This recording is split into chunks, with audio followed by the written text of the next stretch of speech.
wa qiyamu bil lail. Ni Ustaz pergi cepat-cepat sikitlah ya. Wa qiyamu bil lail, bangun solat tahajud. Bangun solat tahajud. Jadi insya-Allah Ustaz harap sangat-sangat supaya kita ni menjadi ahli tahajud. Sesiapa yang tak sebut insya-Allah nampak sangat tak nak jadi ya. Ustaz doakan supaya semua tuan-puan ni kita semua menjadi ahli tahajud. Dan kali jangan sampai dipaksa ya. Baik.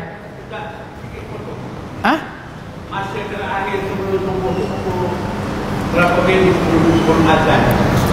Okey, baik. 3 minit lagi saya akan tutup macam Ustaz ya. Hadirin sekalian, kita ke soalan daripada Cik Abdullah, masa untuk solat tahajud. Kita kena bezakan dua perkara. Pertama sekali qiyamul lail, yang kedua tahajud. Qiyamul lail definisinya ialah apa jua ibadat solat sunat yang didirikan selepas solat isyak, itu namanya qiyamul lail. Contoh, kita solat fardu isyak 4 rakaat. Selepas solat fardu isyak 4 rakaat, kita pun solat sunat ba'diyah isyak 2 rakaat. Solat sunat ba'diyah isyak 2 rakaat itu disebut qiyamul lail. Nak solat hajat lah lepas solat isyak, ya itu juga qiyamul lail. Di bulan Ramadan selepas solat isyak kita solat tarawih. Solat tarawih itu disebut qiyamul lail.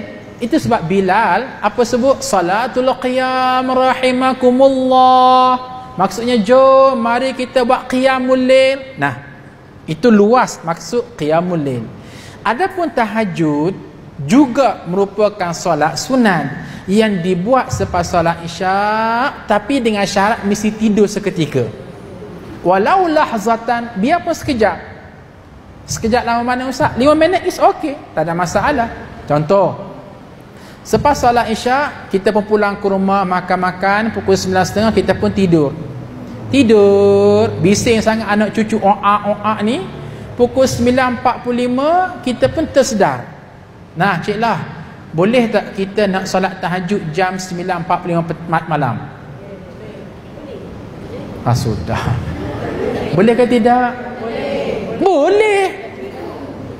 Ni tak yakin dengan belajar ni. Kau Ustaz ada syarah boleh. Habis tu yang kita duk belajar tahajud tu mesti pukul 2 pagi, pukul 3 pagi, macam mana? Okey, begini. Waktu malam dibahagi 3 kan oleh Allah Subhanahu Wa Taala. Seminit lagi. Nak shopping kan nak dengar kuliah ni? Cakap biar jujur Okey. Waktu malam dibahagi 3 kan oleh Allah Azza wa Jalla berdasarkan kepada hadis Nabi, innallaha yanzilu ila sama'i dunya fi thuluthil lail. Allah turun ke langit dunia pada 1/3 akhir malam.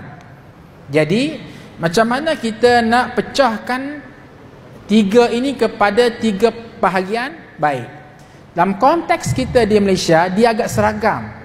Malam kurang lebih 9 jam. Kita ambillah maksima masuk waktu isyak mencecah hampir pukul 9 malam. Ada masa-masanya begitu kan, 5.45, 5.50, tak apalah, kita bundarkan menjadi pukul 9 malam. Dan ada waktu subuh mencecah paling lewat sehingga pukul 6 pagi, 5.45, 5.50. Jadi pukul 9 malam sehingga pukul 5 pagi, itu namanya 9 jam. 9 ke 10, 11, 12, 1, 2, 3, 4, 5, 6. 9 jam. Baik. 9 jam itu kita pecahkan 3. Maknanya 9 ke 12 itu disebut 1/3 awal malam. Okey. 12 sampai ke 3 itu 1/3 pertengahan malam. 3 ke 4, 4 ke 5, 5 ke 6 itu 1/3 akhir malam. Baik, ambil satu kata kunci, sesiapa yang bangun solat tahajud pada 1/3 awal malam, bermakna dia solat tahajud pada waktu yang afdal.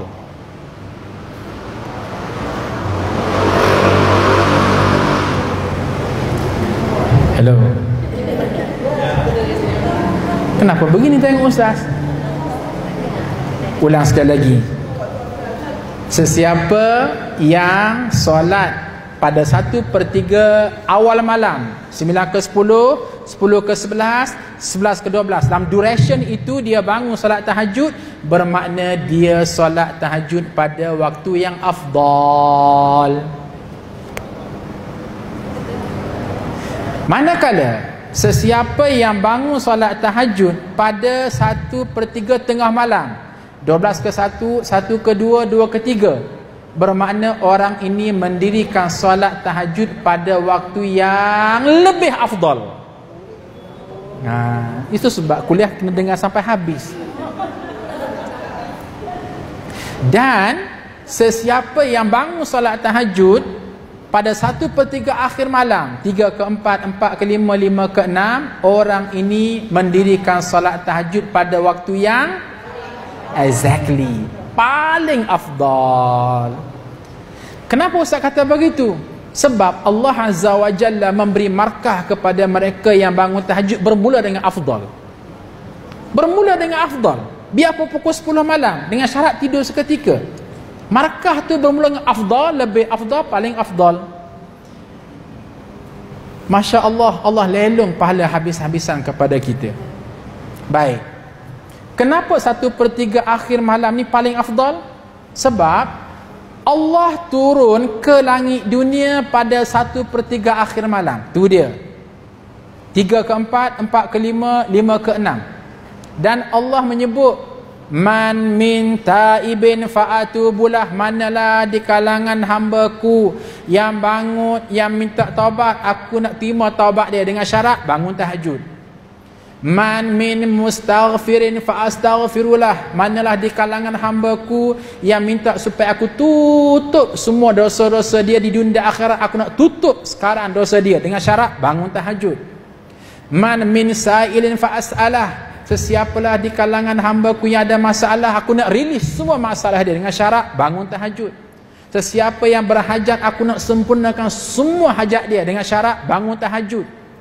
Ya Allah, Allah datang kepada kita. Ni luar biasa ni. Allah ada kepentingan dengan kita? Tak ada kepentingan. Sepatut kita datang kepada Allah. Tapi Allah ibarat kata, tak apalah, harap pada kamu datang, tak datang, biar aku datang kepada kamu. Aku rela mencemar duli, merendahkan keadaan aku, nak engage dengan kamu. Bangunlah 1/3 akhir malam. Tak bangun juga, tergolek macam kayu balak. Ini kemalangan yang berlaku kepada kita, kembar rohani yang dululah. Okey? Nah, kita, kenapa kita kata hebat pada malam itu qadar? Sebab yang turun pada malam itu qadar siapa dia? Siapa dia yang turun? Malaikat kan? Tanazzalul malaikatu warruh. Malaikat yang turun pada malam qadar itu pun Masya Allah, kita excited nak beribadah. Walhal yang turun hanyalah malaikat.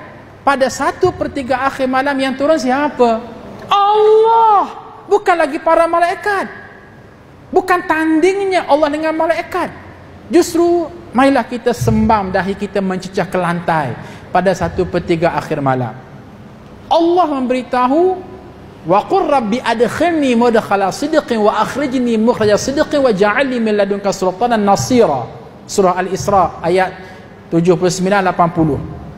Bahasa mudahnya ialah, kalau kamu bangun tahajud, siapa yang ada hajat, Allah sempurnakan hajat. Siapa yang ada masalah, Allah cabut masalah. Kita ni bak kata Pak Dida, hidup kita ni dihimpit dengan ada hajat, ada masalah, ada hajat, ada masalah, ada hajat, ada masalah. Mari kita membuat hubungan yang intim dengan Allah, iaitulah membuat hubungan tahajud dengan Allah. Jadi harapan besar daripada Ustaz, roadmap kembaran rohani ke-17 ini, insya-Allah ahli tahajud belaka ni.